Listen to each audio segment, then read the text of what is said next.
DNA मित्रों, आपको याद होगा कुछ दिन पहले अमेरिका के राष्ट्रपति ट्रंप ने अमेरिका के शक्तिशाली हथियारों पर गर्व करते हुए कहा था, अमेरिका के पास ऐसे हथियार तकनीक है जो बाकी दुनिया ने देखी भी नहीं होगी। अमेरिका की एक बड़ी हथियार कंपनी लॉकहीड मार्टिन दावा करती है, अमेरिकी रक्षा तकनीक दुनिया का मानक तय करती है, यानी अमेरिकी हथियारों से बेहतर हथियार बन ही नहीं सकते हैं। अब आप सोचिए, वो हथियार तकनीक जो दुनिया ने देखी भी नहीं, वो रक्षा तकनीक जो दुनिया में मानक यानी स्टैंडर्ड तय करती है, वो अगर अमेरिका के दुश्मन को मिल जाए और उसे युद्ध क्षेत्र में अमेरिका और उसके सहयोगियों के खिलाफ इस्तेमाल करने की तैयारी कर ली जाए, तो फिर क्या होगा? मित्रों, इसकी कल्पना मात्र से अपने हथियारों पर गर्व करने वाले अमेरिकी राष्ट्रपति ट्रंप का तनाव बढ़ गया है। और आज ईरान के विदेश मंत्री अब्बास अराक्ची के एक दावे ने अमेरिका और उसके सहयोगी देशों का तनाव हद से ज्यादा बढ़ा दिया। आज हम अमेरिका और उसके सहयोगियों की टेंशन बढ़ाने वाली इसी खबर का सबसे पहले विश्लेषण करेंगे, जिसके मुताबिक ईरान अब अमेरिकी हथियारों से ही अमेरिका पर वार कर सकता है। आज आपको भी जानना चाहिए अमेरिका की कौन सी एक्सक्लूसिव हथियार तकनीक ईरान के हाथ लग गई है। इस तकनीक के हाथ लगने के ठीक 7 महीने बाद ही ईरान ने इस बात का खुलासा क्यों किया और अमेरिका इजराइल के साथ संभावित युद्ध में यह हथियार किस तरह अमेरिका के लिए भस्मासुर साबित हो सकते हैं। सबसे पहले आपको जानना चाहिए आखिरकार अमेरिका और सहयोगियों का तनाव बढ़ाने वाली यह खबर आई कहां से। तो इस खबर का आधार ईरान के विदेश मंत्री का एक बहुत ही बड़ा बयान है। ईरान के विदेश मंत्री अब्बास अराक्ची ने बताया कि ईरान के परमाणु ठिकानों पर अब भी अमेरिकी द्वारा गिराए गए बिना फटे बम मौजूद हैं। यानी ईरान के पास वो अमेरिकी बम मौजूद हैं जिनसे अमेरिका ने 12 दिन की इजराइल ईरान युद्ध के आखिरी चरण में ईरान के परमाणु केंद्रों को निशाना बनाया था। अराक्ची ने अंतर्राष्ट्रीय परमाणु ऊर्जा एजेंसी के प्रमुख राफेल ग्रोसी को यह जानकारी देते हुए पूछा, क्या ऐसे ठिकानों के निरीक्षण का कोई अंतर्राष्ट्रीय नियम है? ग्रोसी ने जवाब दिया, ऐसा कोई तय कानून या प्रोटोकॉल मौजूद नहीं है। जवाब में आरक्षी ने कहा, जब तक सुरक्षा प्रोटोकॉल तय नहीं होता, निरीक्षण की इजाजत नहीं दी जाएगी। यह चर्चा ईरान के परमाणु केंद्रों की निगरानी के लिए हो रही थी, लेकिन निगरानी से इनकार करके ईरान ने एक तीर से 2 शिकार किए। ईरान ने अपने परमाणु केंद्रों के साथ साथ उन अमेरिकी बम और मिसाइल्स तक दुनिया की पहुंच रोक दी जो सबसे पहले आधुनिक तकनीक वाले विध्वंसक हथियार हैं। लेकिन ईरान के इस खुलासे के बाद अमेरिका और इजरायली विशेषज्ञों ने आशंका जाहिर की है, ईरान रिवर्स इंजीनियरिंग के जरिए इन हथियारों का क्लोन तैयार कर रहा है और इसमें चीन उसका मददगार साबित हो सकता है। मित्रों, जब किसी बनी बनाई चीज को खोलकर, देखकर और समझकर यह पता लगाया जाए कि यह बनी कैसे है और कैसे काम करती है, ताकि उसी तरीके की या फिर उससे बेहतर चीज बनाई जा सके, तो उसे रिवर्स इंजीनियरिंग कहते हैं। और एक्सपर्ट्स मान रहे हैं अमेरिकी बम और मिसाइल अब तक ईरान में खोलकर देखे जा चुके हैं। मित्रों, अमेरिका और इजराइल की इस चिंता को, इस खुलासे की टाइमिंग और ईरान का नया नोटम और बढ़ा रहा है। हम आपको डीएनए में बता चुके हैं, कोई भी देश नोटम युद्ध की परिस्थिति या आसमान में किसी नए हथियार के परीक्षण के दौरान जारी करता है। ईरान ने देश के मध्य हिस्से के ऊपर अपना हवाई क्षेत्र अस्थायी रूप से बंद कर दिया है।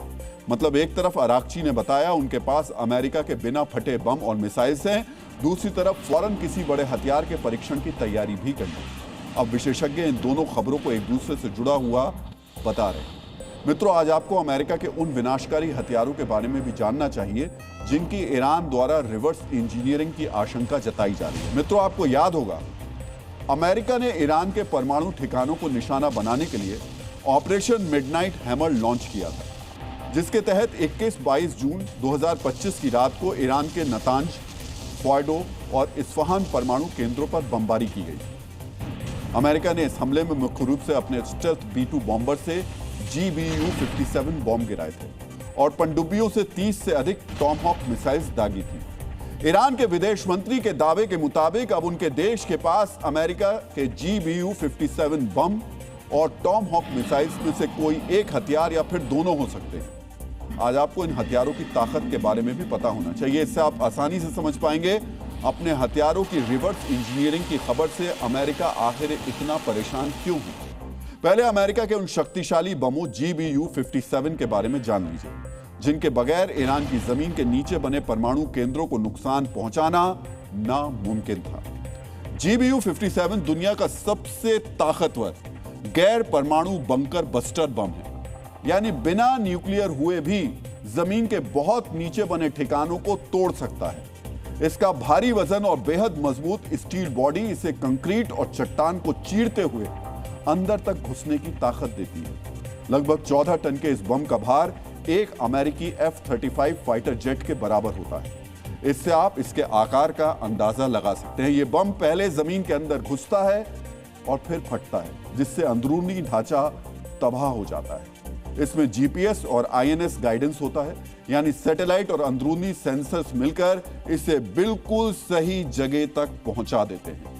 इसे सिर्फ B-2 स्टील्थ बॉम्बर जैसे रडार से बचने वाले विमान ले जा सकते हैं, ताकि भारी एयर डिफेंस के बावजूद लक्ष्य तक पहुंचाया जा सके। इसकी सबसे बड़ी खासियत यह है कि यह पहाड़ के अंदर बने परमाणु ठिकानों जैसे बेहद सुरक्षित लक्ष्यों के लिए खास तौर पर तैयार किया गया है।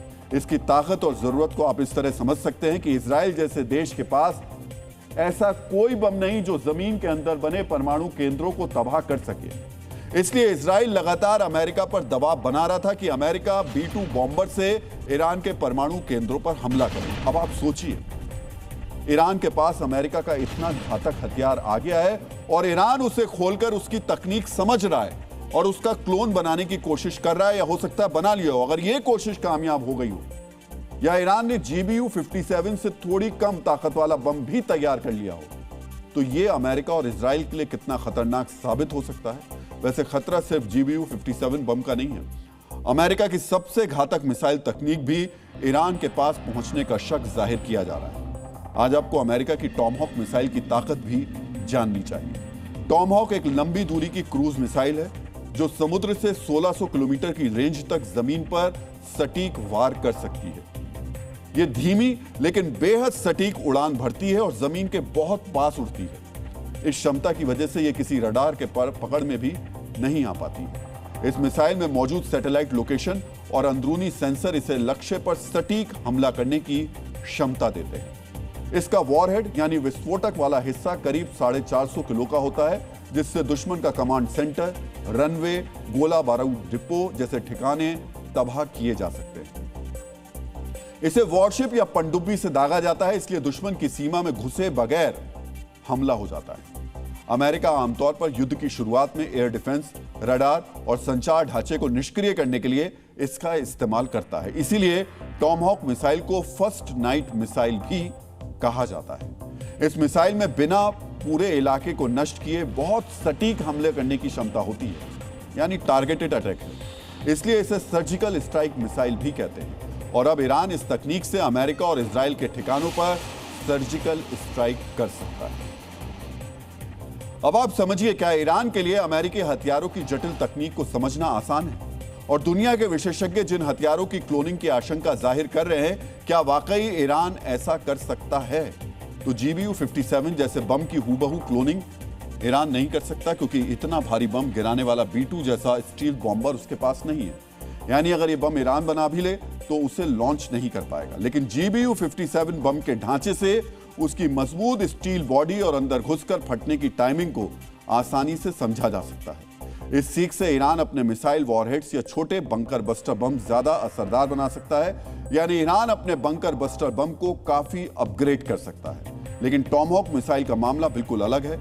ईरान के पास पहले से ही टॉमहॉक जैसी क्रूज मिसाइल्स मौजूद हैं। टॉमहॉक मिसाइल की रिवर्स इंजीनियरिंग से ईरान इसके गाइडेंस सिस्टम, नीची उड़ान और एयर डिफेंस को जाम करने वाली तकनीक को समझ सकता है। इससे वो अपनी मिसाइलों को ज्यादा सटीक, कम रडार में दिखने वाली और जाम रोधी बना सकता है, यानी और बेहतर मिसाइल्स तैयार कर सकता है। इसका नतीजा ये होगा, भले ही नए हथियार अमेरिकी हथियार जैसे नहीं होंगे, लेकिन क्षेत्रीय स्तर पर ज्यादा खतरनाक बनेंगे और ईरान को रक्षा, हमले और दुश्मन के हथियारों से बचाव तीनों में फायदा होगा।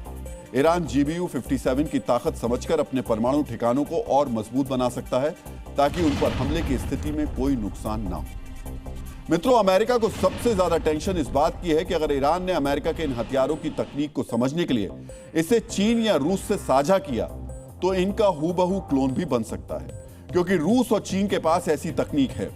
मित्रों, इससे पहले भी कुछ देशों ने दूसरे देशों के हथियारों को कॉपी पेस्ट किया है, यानी उनका हूबहू क्लोन तैयार किया है। आज आपको जानना चाहिए दुनिया में कब कब दूसरे देश के हथियारों की क्लोनिंग की गई और कौन सा देश इस काम में अव्वल है। तो सोवियत संघ ने 1944 में अमेरिका के B-29 बॉम्बर की नकल से Tu-4 बॉम्बर बनाया, जिसकी पहली उड़ान 1947 में हुई। इसे आज तक किसी सैन्य उपकरण का सबसे हूबहू क्लोन माना जाता है। इसके अलावा चीन ने रूस का Su-27 फाइटर जेट लाइसेंस पर खरीदा, बाद में उसे कॉपी करके J-11 बना दिया। मित्रों, चीन दुनिया में कॉपी पेस्ट का सबसे बड़ा मास्टर है। चीन ने रूसी कैरियर फाइटर Su-33 के डिजाइन से J-15 विकसित किया।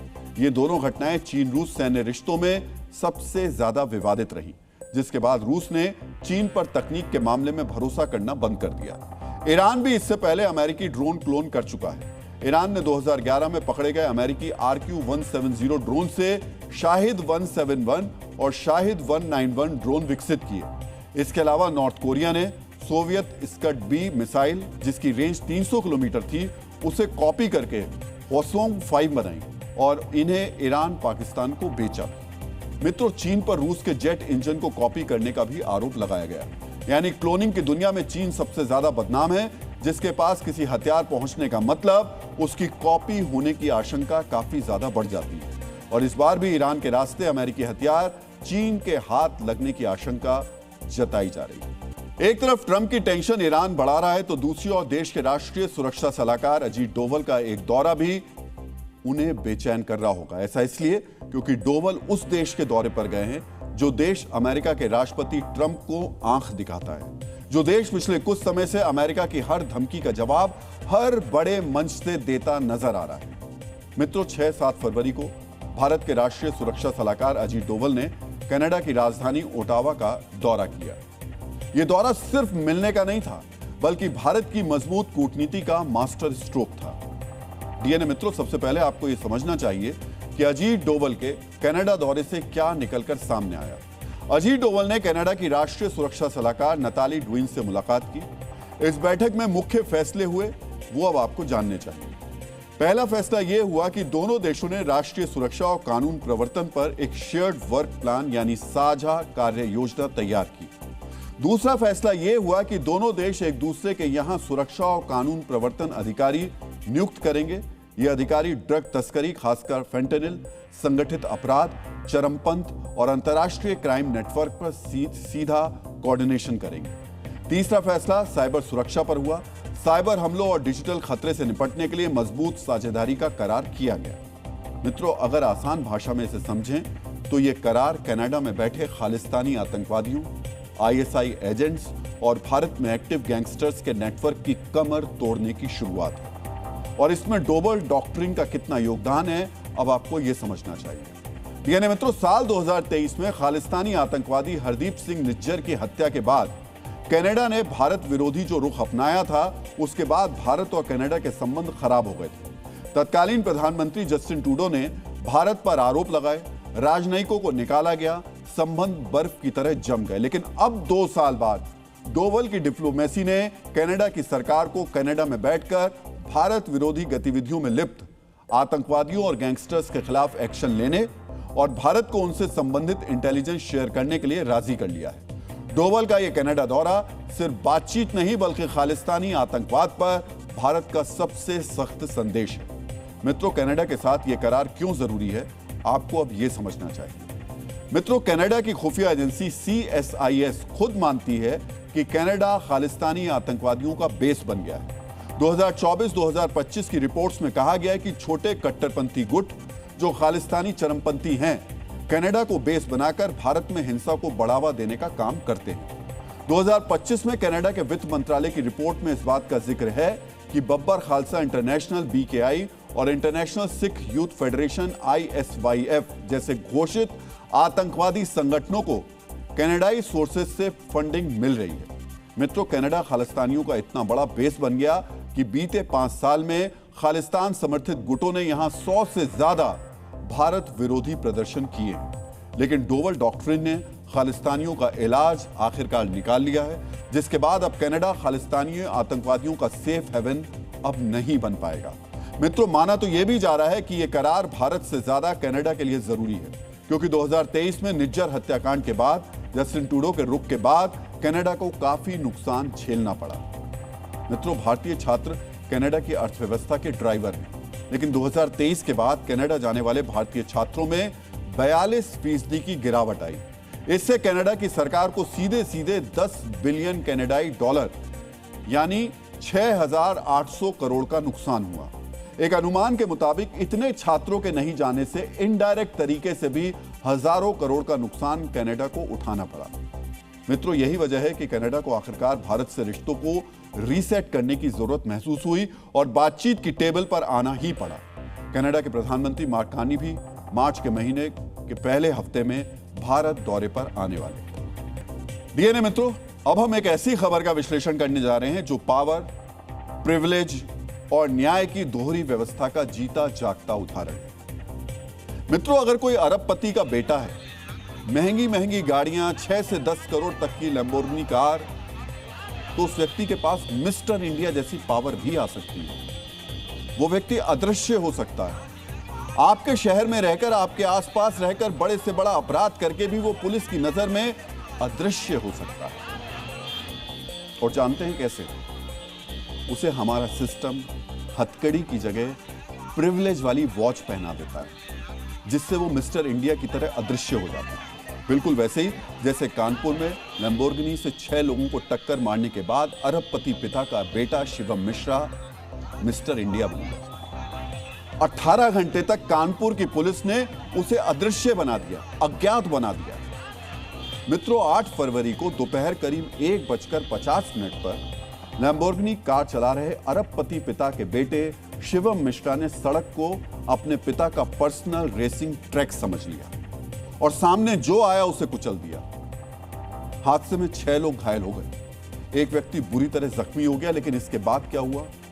शिवम मिश्रा अचानक अदृश्य हो गया। वहां मौजूद हर किसी ने देखा कि कार में कानपुर के तंबाकू किंग कहे जाने वाले के मिश्रा का बेटा शिवम मिश्रा सवार था। उसे पूरा शहर पहचानता था, वहां के लोग पहचानते थे, लेकिन कानपुर पुलिस की पहचान में वो नहीं आ रहा था। पुलिस ने उसे अदृश्य कर दिया। आप पैसे वालों की ताकत देखिए। एनकाउंटर में आगे रहने वाली पुलिस ने भी लैम्बोर्गिनी वाले चालक को, करोड़ों की कार से कुचलने वाले गुनाहगार को 18 घंटे तक अदृश्य कर दिया, अज्ञात बनाए रखा। यह पैसे की ताकत है मित्रों। आपकी स्क्रीन पर वो एफआईआर है जो इस दुर्घटना के बाद दर्ज की गई। इसमें कार की जगह लिखा है अज्ञात, कार सवार की जगह अज्ञात लिखा है। पिता का नाम भी अज्ञात है।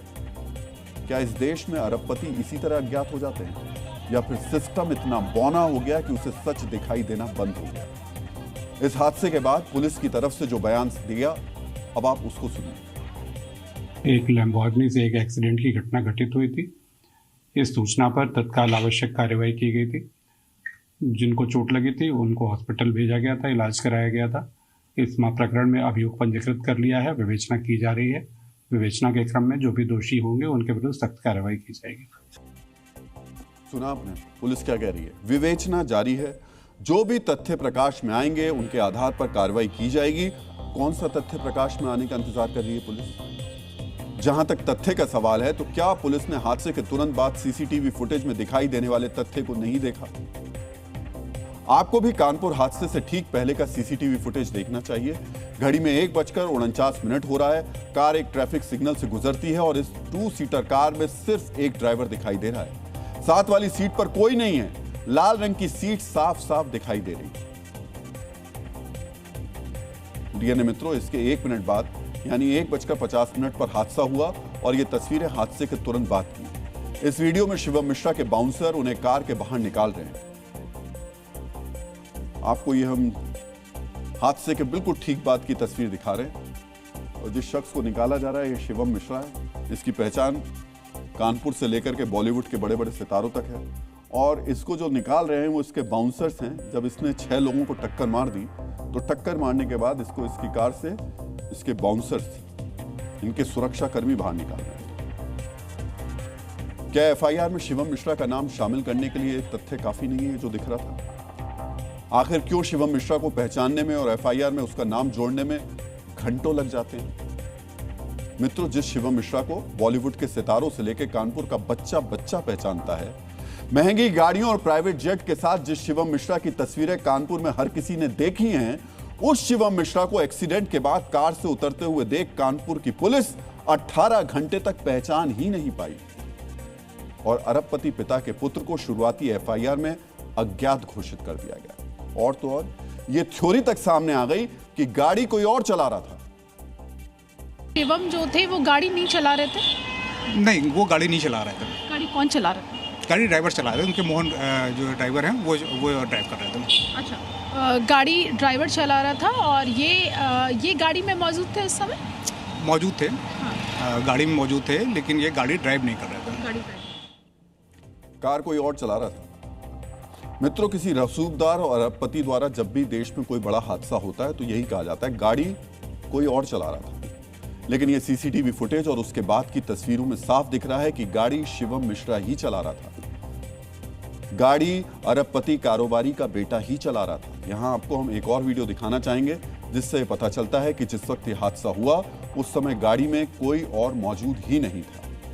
मित्रों, इस तरीके के हादसे के बाद कार चालक को बचाने के लिए एयरबैग तकनीक होती है। सीट में सेंसर की मदद से वो एयरबैग खुल जाता है जहां कोई बैठा होता है। जिस लैम्बोर्गिनी कार से यह हादसा हुआ उस कार के अंदर सिर्फ ड्राइवर सीट के एयरबैग खुले हैं, जिससे पता चलता है कि ड्राइवर के बगल वाली सीट पर कोई मौजूद था ही नहीं। किए जा रहे हैं कि गाड़ी जब एक्सीडेंट हुआ तो जो शिवम मिश्रा है वो बगल वाली सीट पर मौजूद था। पूरी जो गाड़ी है 2 सीटर है और यहाँ पर ये कह रहे हैं कि ड्राइवर यहाँ पर बैठा हुआ था। ये अंदर की आप एक्सक्लूसिव तस्वीरें जी न्यूज़ पर देख रहे हैं कि किस तरीके से देखिए कांच जो है वो यहाँ पर बिखरे पड़े हैं। ये ड्राइवर की सीट है जहाँ पर ये एक्सीडेंट हुआ होगा और ये कांच जो है यहाँ पर बिखरे पड़े हुए हैं। जो सीसीटीवी कैमरे हैं और जो चश्मदीद हैं उन्होंने ये बताया है कि जब गाड़ी का जब एक्सीडेंट हुआ तो उनके साथ जो गाड़ी के आसपास जो 6 बाउंसर थे वो चल रहे थे। गाड़ी के अंदर जो शिवम मिश्रा है वो मौजूद थे और उसके बाद उनको इसी गाड़ी से बाहर निकाला गया था। डीएनए मित्रों, अगर आपसे या आपकी तरह किसी आम आदमी की मोटरसाइकिल से कहीं गलती से टक्कर हो जाए तो आप इस वक्त थाने में बैठे हो। पुलिसिया कार्रवाई के बाद अगर आपको छोड़ भी दिया जाए तो महीनों या सालों तक थाने और कोर्ट के चक्कर काटते रह जाएं। लेकिन कोई अगर इस तरीके का अमीरजादा इस तरीके से दिखाई दे तो उसे सिस्टम से, कानून से डरने की कोई जरूरत नहीं है। वो अपराध करके भी भागेगा नहीं, अपनी कोठी में, अपने महल में आराम फरमाएगा, ठीक उसी तरह जिस तरह अरबपति के मिश्रा का बेटा शिवम मिश्रा अपने घर पर आराम फरमा रहा है। मित्रों, आज जांच के लिए कानपुर पुलिस के 2 सितारा अधिकारी के मिश्रा के आवास पर पहुंचे, लेकिन पुलिस की क्या हैसियत कि मिश्रा जी के घर में घुस जाए। 2 सितारा अधिकारी गेट के बाहर से वीडियो बना करके लौट गए। शिवम मिश्रा को ले जाना तो छोड़िए, पूछताछ तक नहीं कर पाए। मित्रों, क्या बिना हेलमेट पहने बाइक से पहुंचे इन पुलिस अधिकारियों को यह डर भी नहीं कि अगर शिवम मिश्रा पर उचित कार्रवाई नहीं हुई तो कल को यह भी किसी अरबपति पिता के बेटे की करोड़ों की कार के सामने आ सकते हैं। अरबपति पिता का पुत्र होने पर कितने विशेषाधिकार मिल जाते हैं, इसका एक और उदाहरण आपको देखना चाहिए। जहां हादसा हुआ वहां मौजूद कई लोगों ने यह दावा किया कि कार चालक नशे में लग रहा था, लेकिन अभी तक शिवम मिश्रा का मेडिकल टेस्ट नहीं हुआ है। हादसे को 31 घंटे बीत चुके हैं। अब अगर मेडिकल हो भी गया तो यह कैसे साबित होगा कि शिवम मिश्रा नशे में था या नहीं था।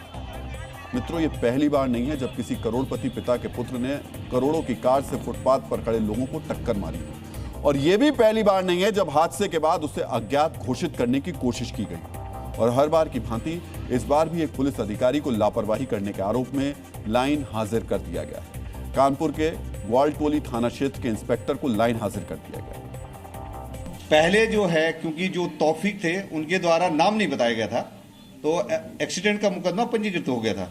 हमारी जांच में ये पता लगा कि जो चालक है वो शिवम मिश्रा है और अब उनका नाम जो है प्रकाश में आ गया। हमारी टीम उनके घर पे गई हुई है, उनसे बातचीत कर रही है। उनके यहाँ शादी का बताया गया, वो भी जांच पड़ताल करिए। वो कहीं बच नहीं सकते हैं, कानूनी कार्रवाई पूरी होगी, कितने भी कोई बड़ा हो या छोटा हो। तो कितने भोले और मासूम हैं कानपुर पुलिस के लोग ना। गाड़ी दिख रही थी, वीडियो आ गया था, पर इतने मासूम है कि वो ध्यान ही नहीं दे पा रहे थे कि गाड़ी किसके नाम से रजिस्टर्ड है। उसी के जरिए पूछ करके एफआईआर में नाम लिख लेते, देख लेते। लेकिन फिलहाल इंस्पेक्टर साहब को लाइन हाजिर कर दिया गया है। अब फिर कुछ दिन बीतेंगे, जब मामला ठंडा हो जाएगा तब फिर से वापस लाइन पर आ जाएंगे। ये सब इनके लिए आम बात है। मित्रों, जब ये मामला सामने आया तब सोशल मीडिया से लेकर मेन स्ट्रीम मीडिया में हर तरफ इस हादसे की तस्वीरें वायरल हुई। शिवम मिश्रा की तस्वीर सामने आई। आखिरकार पुलिस ने प्रेशर में आकर शिवम मिश्रा का नाम एफआईआर में जोड़ दिया। लेकिन सवाल अभी भी यही है कि आखिर शिवम मिश्रा पर कार्रवाई कब होगी? पुलिस की विवेचना कब खत्म होगी? क्या शिवम मिश्रा का मेडिकल टेस्ट करवाया भी जाएगा तो क्या फायदा? क्या उसे गिरफ्तार किया जाएगा? मित्रों, शिवम मिश्रा को अदृश्य और अज्ञान होने की ताकत कैसे मिली, अब आपको यह भी समझना चाहिए। शिवम मिश्रा लग्जरी कारों का शौकीन है। उसके पास ऐसी एक नहीं कई कारें हैं। शिवम ने अपने बेटे के बर्थडे सेलिब्रेशन में बॉलीवुड के कई अभिनेताओं को बुलाया था। पार्टी में करोड़ों रुपए खर्च किए थे। इसके बाद ही वो इनकम टैक्स डिपार्टमेंट के रडार पर आया था। शिवम मिश्रा के पिता के मिश्रा बड़े तंबाकू कारोबारी हैं। बंशीधर एक्सपोर्ट्स प्राइवेट लिमिटेड के नाम से इनकी कंपनी है। यह कंपनी कानपुर की टॉप गुटखा कंपनियों को तंबाकू सप्लाई करती है। करीब 2 साल पहले कंपनी के हेड ऑफिस पर आयकर विभाग के छापे पड़े थे। तब के मिश्रा की दिल्ली स्थित कोठी से 100 करोड़ से ज्यादा की तो सिर्फ कारें मिली थी। 16 करोड़ की Rolls Royce, Phantom car, Lamborghini, Ferrari, McLaren जैसी कारें इनके गैराज में ऐसी खड़ी रहती हैं। मित्रों, आज पूरे देश को यह भी जानना चाहिए कि शिवम मिश्रा की तरह अदृश्य अज्ञात होने की पावर अगर किसी को चाहिए तो ये कारें अपनी गैराज में खड़ी करनी ही पड़ेंगी। लेकिन मित्रों, आज एक सवाल कानपुर पुलिस से और कानपुर पुलिस को खुद से भी करना चाहिए कि वो एक अरबपति पिता के पुत्र के सामने असहाय क्यों नजर आ रहे हैं? क्यों 6 लोगों को कुचलने वाले शिवम मिश्रा को वो छूना तो दूर, उससे पूछताछ के लिए उसके घर में घुस तक नहीं पा रहे थे? सच तो यह है कि शिवम मिश्रा जैसे अमीरजादे जिनके पास करोड़ों की गाड़ी है, उन्हें लगता है कि सड़क पर चलने वाले लोग भिखारी हैं, इंसान नहीं है। ये जब चाहे उन्हें रौंद सकते हैं, कुचल सकते हैं, 50-50 हजार वाले बाउंसर्स के जरिए लोगों को धमका सकते हैं। कानून के सामने सभी बराबर हैं, ये संविधान की मूल भावना है। लेकिन सिस्टम इस मूल भावना की व्याख्या भी अपनी सुविधा के मुताबिक करता है। डीएनए मित्रों, भारतीय संविधान लोक कल्याणकारी राज्य की कल्पना करता है और उसे आदर्श मानता है। लोक कल्याणकारी शासन यानी देश के हर नागरिक के कल्याण के लिए काम करने वाला शासन। संविधान निर्माताओं ने पूरे शासन की कल्पना इसी बुनियाद पर की थी।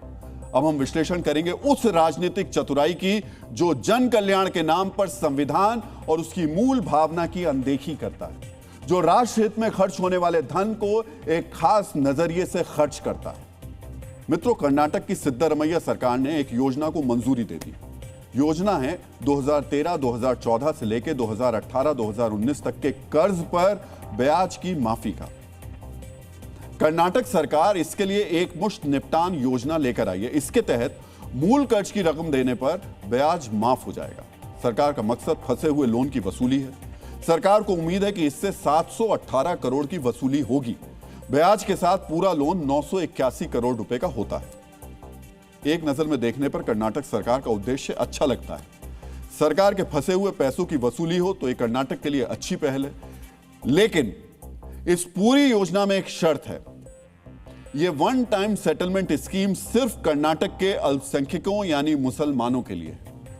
कर्नाटक अल्पसंख्यक विकास निगम और दूसरी एजेंसियों के जरिए कर्नाटक सरकार प्रदेश के मुसलमानों को कर्ज देती है। अब ऐसे मुसलमान जिन्होंने 2013-2014 से लेकर 2018-2019 तक कर्नाटक सरकार की एजेंसियों से कर्ज लिया हो, वो बिना ब्याज के मूल रकम वापस कर योजना का फायदा उठा सकते हैं। मित्रों, आचार्य चाणक्य ने कहा है कि शासन का धर्म है सभी नागरिकों को समान सुरक्षा और न्याय देना। जो शासन किसी वर्ग या समूह का पक्ष लेता है या भेदभाव करता है, वो अन्याय माना जाता है। यह सही है कि सिद्धरमैया सरकार नागरिकों को राहत देने के लिए ब्याज माफी की स्कीम लाई है। लेकिन सवाल यह है, क्या इस ब्याज माफी का आधार धार्मिक होना चाहिए? क्या न्याय यह नहीं होता कि इसका आधार आर्थिक होता? यह रुपए पैसे से जुड़ा मामला है। अगर सिद्धरमैया सरकार सचमुच लोक कल्याण की भावना से काम करना चाहती तो ब्याज माफी का आर्थिक आधार होता। मित्रों, कर्नाटक में कर्ज से जुड़ा एक आंकड़ा आप समझते हैं। कर्नाटक में ग्रामीण इलाकों में 100 में से 35 लोगों ने कर्ज ले लिया है, यानी उन्होंने कर्ज लिया हुआ है। ग्रामीण इलाकों में रहने वाला राज्य का हर तीसरा नागरिक यानी कर्जदार है। शहरी इलाकों में रहने वाले 100 में से 23 लोग कर्जदार हैं। कर्नाटक में कर्ज लेने वाले करीब 10% लोग लोन डिफॉल्ट करते हैं, यानी कर्ज का पैसा वापस नहीं कर पाते। समझिए, जिस राज्य में 1/3 आबादी कर्ज के जंजाल में फंसी है, आर्थिक तौर पर परेशान है, वहां कितना अच्छा रहता कि ब्याज माफी का आधार ऐसा होता जो ज्यादा से ज्यादा लोगों को लाभ पहुंचाता। लेकिन नहीं, सिद्धारमैया सरकार ने धर्म के आधार पर ब्याज माफ करने की स्कीम का ऐलान कर दिया। इसीलिए इस फैसले पर सवाल भी उठ रहे हैं। अंबेडकर विकास निगम, वाल्मीकि निगम और अन्य पिछड़ा वर्ग नियमों के लाभार्थियों को ऐसी राहत क्यों नहीं दी गई? क्या सिर्फ एक समुदाय को खुश करना ही आपकी धर्मनिरपेक्षता का विचार है? मित्रों, प्रसिद्ध अमेरिकी मानवाधिकार कार्यकर्ता मार्टिन लूथर किंग जूनियर ने कहा है कि राज्य द्वारा किसी समूह के साथ भेदभाव पूरे समाज को खतरे में डालता है। कर्नाटक में सिद्धारमैया सरकार एक समूह के लिए पूरे समाज से भेदभाव कर रही है। यह भेदभाव सिर्फ सामाजिक मनभेद की दीवार नहीं खड़ी कर रहा, आर्थिक आधार पर भी पूरे समाज को चोट पहुंचा रहा है। इसे ऐसे समझिए, कर्नाटक सरकार अपनी कुल आमदनी से 91,000 करोड़ रुपए से ज्यादा खर्च करती है। यानी कर्नाटक सरकार को साल भर खर्च चलाने के लिए कर्ज लेना होता है, और यह कर्ज ब्याज मुक्त नहीं है, इंटरेस्ट देना होता है। सिद्धारमैया की सरकार अगर 100 रुपए कमाती है तो उसमें से 16 रुपए कर्ज और ब्याज चुकाने पर खर्च करती है। कर्नाटक सरकार करीब 30 रुपए अपने कर्मचारियों की सैलरी पर खर्च करती है, 12 रुपए पेंशन पर खर्च करती है। यानी कुल मिलाकर 100 में से 58 रुपए कर्नाटक सरकार कर्ज अदायगी, सैलरी, पेंशन पर खर्च कर देती है। ऐसे में 100 रुपए में से सिर्फ 42 रुपए ही विकास के काम के लिए बचते हैं। सोचिए, ऐसा राज्य जहां टैक्स पेयर का आधे से ज्यादा पैसा विकास में नहीं कर्ज और सैलरी में खर्च होता हो, उस राज्य में सरकारी कोष में जमा होने वाले एक एक रुपए की अहमियत कितनी होगी। इसीलिए सिद्धारमैया सरकार का यह फैसला पूरे समाज को चोट पहुंचाने वाला है। जानते हैं ऐसा क्यों है? सरकार की आमदनी का बड़ा हिस्सा आपके हमारे तरह के टैक्स पेयर्स की जेब से आता है। न्यायपूर्ण यह होता है, यह पैसा विकास के उन कार्यों में खर्च होता जो सबके लिए होते हैं। अच्छी सड़कें बनती, पुल बनते, किसानों के खेत तक सिंचाई का पानी पहुंचाया जाता, अच्छे सरकारी स्कूल बनते, अच्छे सरकारी अस्पताल बनते। संक्षेप में कहें तो ऐसी सुविधाएं जुटाई जाती जो समाज के बड़े तबके और हर तबके के लिए जरूरी होती। लेकिन हो क्या रहा है? करदाताओं की मेहनत की कमाई के पैसे से समाज के एक छोटे से वर्ग को राहत दी जा रही है। इसके पीछे कैसी सोच काम कर रही होगी, उस पर आज हम चर्चा नहीं करेंगे। डीएनए मित्रों, आप सब जानते हैं नेता ऐसी संकीर्ण सोच वाले फैसले क्यों लेते हैं, ऐसी योजनाओं का नुकसान आपको, हमको यानी आम आदमी को कितना होता है, अब उसे समझ लेते हैं। मित्रों, कर्नाटक सरकार ने शिक्षा का बजट 2% घटा दिया क्योंकि राज्य सरकार के पास फंड नहीं था। फंड की कमी के कारण स्वास्थ्य का बजट भी नहीं बढ़ा, यानी नए अस्पताल और इलाज की सुविधाओं में कटौती की गई। सोचिए यह कितना गंभीर संकट है। धन की कमी के कारण अपर कृष्णा प्रोजेक्ट का काम अटका हुआ है। इस प्रोजेक्ट से राज्य के 12 लाख एकड़ जमीन की सिंचाई होगी, 5 लाख से ज्यादा किसान परिवारों को लाभ मिलेगा। अपर भद्रा प्रोजेक्ट भी पैसों की कमी से अटका हुआ है। बेंगलुरु देश का आईटी हब है, लेकिन वहां ट्रैफिक व्यवस्था बदहाल है। बेंगलुरु में टनल, रोड्स, मेट्रो के प्रोजेक्ट्स पैसों की कमी से अटके हुए हैं। मित्रों, बूंद बूंद से घड़ा भरता है, एक एक रुपए से सरकार का खजाना भरता है। हमने आपको जिन प्रोजेक्ट्स की जानकारी दी वो कर्नाटक के विकास के लिए, कर्नाटक के आम नागरिकों की समृद्धि के लिए बहुत जरूरी है। अगर सिद्धारमैया सरकार आर्थिक अनुशासन का पालन करती तो जरूर ये प्रोजेक्ट समय पर पूरे होते। राज्य में शिक्षा और स्वास्थ्य का बजट घटाना नहीं पड़ता। कर्नाटक में आम आदमी तक सुविधाएं इसलिए नहीं पहुंच रही क्योंकि राज्य सरकार के फैसलों का आधार तर्क संगत नहीं है। इसलिए ये फैसले पूरे समाज को चोट पहुंचा रहे हैं। मित्रों, बेशक सरकार को आर्थिक तौर पर कमजोर लोगों को राहत पहुंचानी चाहिए, लेकिन ये फैसले तर्क और न्याय के आधार पर होने चाहिए। कर्नाटक सरकार को समझना चाहिए कि उसके कोष में जो धन है वो करदाताओं ने दिया है, उसे सोच समझ करके सबके हित में खर्च करना चाहिए। मित्रों, प्रसिद्ध यूनानी विद्वान अरस्तु ने कहा है कि शासक को बिना पक्षपात के नागरिकों में उचित समानता का ध्यान रखना चाहिए। संक्षेप में कहें तो अरस्तु के लिए आदर्श राज्य और समाज वो है जो अपने सभी नागरिकों के साथ समानता का व्यवहार करता हो। लेकिन अपने देश की लोकतांत्रिक व्यवस्था में यह समानता का भाव शायद बहुत पीछे छूट गया है। इस वक्त मेरी बाईं तरफ असमानता का साक्ष्य आप देख रहे हैं। पहले आपको बिग वॉल पर एक कैलेंडर दिखा देते हैं। देखिए, ये इस्लामिक कैलेंडर है और ये कैलेंडर निकाला गया है रमजान मुबारक के मौके पर। 2026 ईस्वी से 1447 हिजरी का ये है और इसको जो निकालने वाले हैं वो कौन है? मनोज शुक्ला, ये नरेला विधानसभा क्षेत्र से कांग्रेस के नेता हैं। कैलेंडर में हिजरी परंपरा के मुताबिक तारीख और धार्मिक त्योहार दर्ज है। इस पर कैलेंडर छापने वाले का नाम लिखा है मनोज शुक्ला, बाकायदा विधानसभा क्षेत्र भी लिखा है। कैलेंडर में रमजान का वक्त भी दर्ज है। अच्छी बात है, धार्मिक विश्वास के मुताबिक कैलेंडर छपवाने और बांटने में कोई बुराई नहीं है। बुराई तब है जब धार्मिक विश्वास के बहाने राजनीतिक हित साधने की कोशिश की जाए। मस्जिद के बाहर इस्लामिक कैलेंडर बांटते मनोज शुक्ला कांग्रेस के नेता हैं। भोपाल की नरेला सीट से विधानसभा चुनाव लड़ चुके हैं। इस क्षेत्र में करीब 28% मुस्लिम मतदाता हैं, फिर चुनाव लड़ने की तैयारी कर रहे हैं। इसलिए उन्होंने इस्लामिक कैलेंडर छपवाया और मस्जिद के बाहर स्वयं इसे बांटने पहुंच गए। समाज के एक वर्ग को विशिष्ट महसूस कराने और चटपट फायदा उठाने वाले इस राजनीतिक फॉर्मूले का असर भी तत्काल दिखाई देने लगा। ये हर साल जंतरी बांटते हैं, इसमें बुराई क्या है? इससे फायदा क्या है आपको? इससे नुकसान क्या है? आपको अच्छा लग रहा है? बिल्कुल अच्छा लग रहा है। समाज में अगर समाज के अंतिम छोर के व्यक्ति की चिंता करते हैं, समाज के बीच में काम करते हैं मनोज शुक्ला, तो उसमें बुराई क्या है? ये कैलेंडर से क्या फायदे का है आपके? फायदा, इससे रोजा खोलते हैं और कोई बुराई नहीं। जोड़ने का काम कांग्रेस पार्टी करती आई है और इससे कहीं कोई गलत संदेश नहीं है। अगर शुक्ला जी कैलेंडर बांट रहे हैं तो वो हिंदू कैलेंडर बांटने का भी काम कर रहे हैं। इस्लामिक कैलेंडर छपवाना ना तो कानूनी तौर पर गलत है और ना ही अनैतिक है। अगर किसी धार्मिक संस्था ने कैलेंडर छपवाया होता तो शायद ही इस पर कोई सवाल उठता, लेकिन कैलेंडर नेताजी ने छपवाया। सोचिए, ऐसे नेता अगर जनप्रतिनिधि बन जाएं यानी चुनाव जीत जाएं तो क्या करेंगे? जब उनकी राजनीतिक सोच ही भेदभाव और अन्याय की बुनियाद पर खड़ी है तो क्या वो जनप्रतिनिधि होने के नाते अपने क्षेत्र के सभी निवासियों से न्याय कर पाएंगे? क्या जनप्रतिनिधि होने का दायित्व वो पूर्ण ईमानदारी से निभा पाएंगे? इसलिए नरेला विधानसभा क्षेत्र के लोग मनोज शुक्ला पर अब सवाल उठा रहे हैं। कैलेंडर तो बहाना है हिंदू मुस्लिम को आपस में लड़ाना। आप योजना समझिए दिग्विजय सिंह जी की क्या है। ये घातक तरीका है इनका और खतरनाक राजनीति ये लोग चुनाव के दृष्टि से रचने वाले हैं। का कैलेंडर बांटने का शौक था तो आपको हिंदू लोग नहीं दिखते क्या? हिंदुओं के कैलेंडर नहीं दिखते क्या? उनका पंचांग नहीं दिखता है क्या? सम्राट विक्रमादित्य ने हमारा पंचांग बनाया था, क्या वो पंचांग नहीं दिखता है क्या? सिर्फ मुसलमानों को खुश करने के लिए, एक समुदाय को खुश करने के लिए आप इस प्रकार अंधे हो चुके हो कि आप सर तन से जुदा होने वालों को भी अपनी पार्टी में जगह दे रहे हो। यही चीज अगर ये हिंदू लोग करेंगे और यही बीजेपी की पार्टी करेगी तो इसके लिए वोट बैंकिंग करेंगे कि ये वोट के लिए कर रहे हैं, इसके लिए कर रहे हैं। प्रसिद्ध यूनानी दार्शनिक प्लूटो ने अपनी पुस्तक रिपब्लिक में लिखा है कि आदर्श शासक ज्ञान, सत्य और न्याय का प्रेमी होना चाहिए। मनोज शुक्ला जी भी अगर चुनाव जीत गए तो शासक बनेंगे।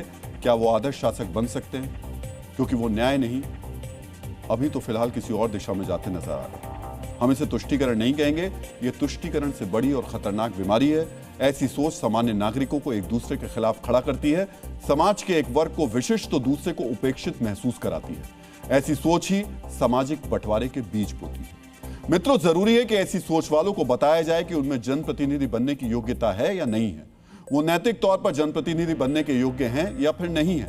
अगर वो सच्चे जनप्रतिनिधि बनना चाहते हैं तो ये पक्षपात वाला नजरिया छोड़ना होगा, सर्वजन हिताय वाली सोच को अपनाना होगा। 2022-23 में देश का जो बजट बना उसका 8% खर्च ही नहीं हो पाया। औसतन देश का एक सांसद अपने 5 करोड़ रुपए के फंड में से सिर्फ करीब 1.5 से 1.25 करोड़ ही खर्च कर पाता है। उत्तर प्रदेश में 48, महाराष्ट्र में 41 और बिहार में 22 ऐसे सांसद हैं जो अपने फंड का 60% पैसा खर्च कर पाए, माफ कीजिएगा। करीब 6 माननीय तो ऐसे भी हैं जिन्होंने अपने फंड का 1 रुपया भी खर्च नहीं किया। सोचिए, काम करने के लिए पैसा मिलता है, वो भी हमारे देश के नेता खर्च नहीं कर पाते, जबकि ब्राजील जैसे देशों में बजट से ज्यादा खर्च हो जाता है। मित्रों, हमारे देश के नेता खर्च तो नहीं कर पाते, जहां बोलना चाहिए वहां बोलते भी नहीं, वहां हंगामा करते हैं। हम आपके साथ एक आंकड़ा भी शेयर करना चाहते हैं।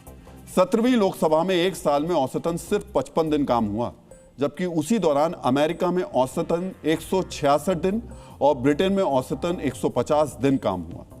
भारत में हर साल औसतन 20 से 30 कानून बनते हैं, जबकि जर्मनी में 100, ब्रिटेन में 50 से 60 और ब्राजील में 280 कानून बनते हैं।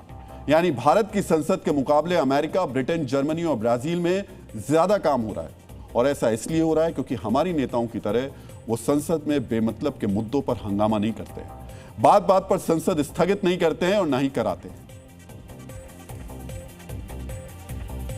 और डीएनए में बाज का संदेश, कल्पना छोड़िए, खुद को जानिए, क्योंकि स्वयं को जानना ज्ञान की पराकाष्ठा है। डीएनए में अब आपको जय हिंद कहने का समय हो गया है। जय हिंद। डीएनए में कल आपसे फिर मुलाकात होगी। तब तक के लिए अपना ख्याल रखिए, सुरक्षित रहिए, मुस्कुराते रहिए और याद रखिए ये देश सबका है, ये देश हर जाति हर धर्म का है। मित्रों, हम सबका डीएनए एक है। धन्यवाद।